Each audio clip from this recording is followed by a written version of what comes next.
question number one. Tennessee QB Joey Aguilar has been granted a temporary restraining order against the NCAA rules. Your thoughts on this, and how does this affect the other quarterbacks on the roster? All right, Bo, your time starts now. Well, I think it's absolutely terrible. Aguilar should not be allowed to play. And it has nothing to do with my dislike for Tennessee. 5 years to play 4. I mean, this has absolutely gone into complete insanity. But I will say this: if Aguilar comes back, he's my opinion, he's one of the top 3 quarterbacks in the conference. He led the league in passing last year. The offense will be of no issue. Plus, they have Jim Knowles. They'll be 5 to 7 points better on the defensive side of the ball.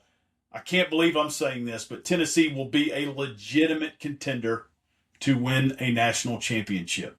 However, if Joey Aguilar does not play, your guess is as good as mine, because I think I have taken as many snaps as George McIntyre has taken for the Tennessee Volunteers. He is supposed to be the next in line to don the quarterback position for the Big Orange.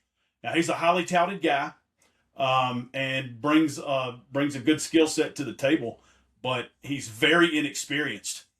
You can't replace all the football that Joey Aguilar has played, all the information he's processed, all that he's seen running that offense. He's as good of a quarterback running that Tennessee offense as we have seen since Josh Heupel has been at Tennessee. However, I do not think he should come back, not because it's anything I have against Tennessee. It's because at some point, the 6th year, 7th year stuff, it has to stop. It has to come to an end, because that is not the purpose of college athletics. Again, you have 5 to play 4, and if Tennessee has Joey Aguilar, they are a contender. However, if not, it could take the Volunteers some time for their new quarterback or quarterbacks. I mean, you could be engaged in a real quarterback duel. They could. Oh, time's up. Tough spot.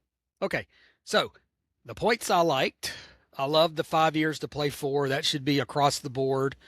I agree he would be a top 3 quarterback coming back. I like the fact that you brought up that you've played as many snaps as McIntyre. I thought that was kind of funny. And the fact that he's just so inexperienced. So 4 points for that round. Brant, your time starts now. I'm taking a completely different approach, and I'm going to support Joey Aguilar. I hope he does come back. I hope anything. I hope he comes back more than anything, because it'd be another slap in the face in the NCAA, who at this point is literally on my shit list. I cannot stand them. I can't stand the fact they haven't stepped in for this yet. So I hope it keeps happening. I hope a whole team from another conference all sues them so they can all come back and play football, because it's the only way their problem's ever going to get realized and get big enough to be fixed. So until it gets fixed, I will support whoever sues the NCAA, because they need to learn their mistakes. They need to not only learn from their mistakes, they need to understand what's happening so they can not only fix it, but prevent it from happening in the future.